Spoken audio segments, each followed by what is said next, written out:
Welcome back to the Tip of the Ice-Burgh podcast, brought to you as always by InsideThePenguins.com. Horwat, we got two more games on this Western swing. These are the ones where you're going to join the Midnight Owl Society, which is actually Midnight Owl Club is actually what it was called. I went back and checked. Penguins and Canucks, Penguins and Kraken, both 10 p.m. start times. Let's start with the Vancouver Canucks because they're playing the Canucks on Friday. 0-5-2 on the season, which is clearly last in the Pacific Division. They are missing a couple key players in Brock Besser and Quinn Hughes. They will both be out for this game, but they still have weapons. Elias Pettersson, Bo Horvat, JT Miller. And then, depending on who's been in net, because the two teams the Penguins play go up head-to-head tonight on Thursday, Canucks-Kraken.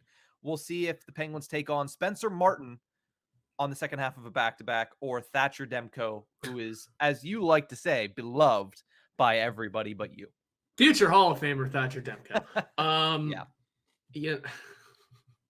There's such a cynical part of me that says they get their first win.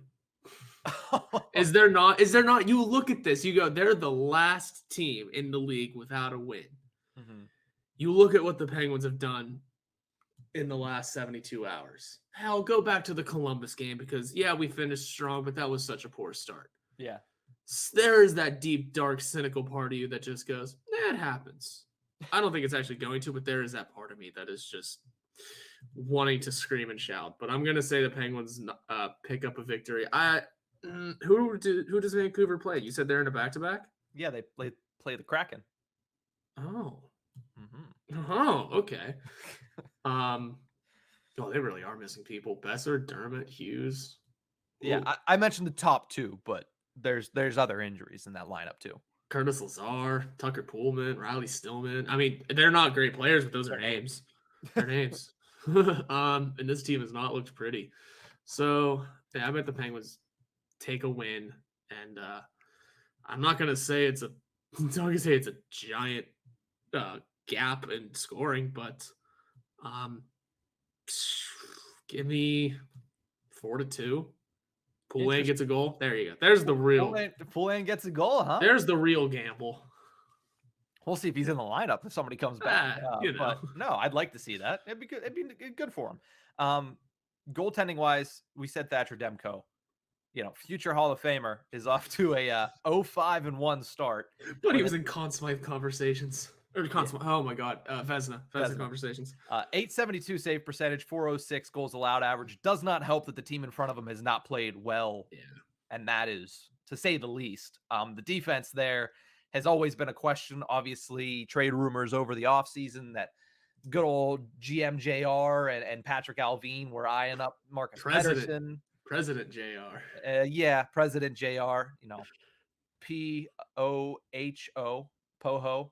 JR, president of hockey ops, Jim Rutherford.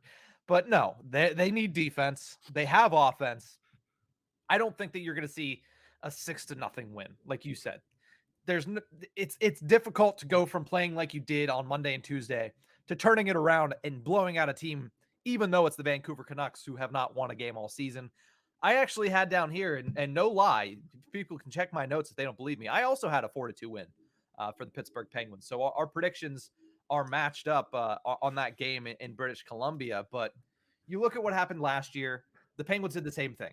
They could not win in Edmonton. They did not look good in Calgary. And then they turned it around, beat the Canucks, beat the Kraken, and played some pretty good hockey. So I see the same thing happening here. Don't want to obviously give away my prediction for Pens Kraken, but basically I see the same thing here. I think they win 4-2. I don't know if there's an empty net goal in there, but I think you see a much better performance by the Penguins. I think the day off will help them. I think they're going to fix some of the issues that they saw in those games. And part of it was, against Edmonton, the Penguins stopped playing Penguins hockey. They tried to play Edmonton Oilers hockey, and it burned them. And against Calgary, you got behind the 8 ball, and when that happens, Daryl Sutter will strangle you like a viper. So it's what happens, and the Penguins are going to move on from it. I think they get a 4-2 win as well.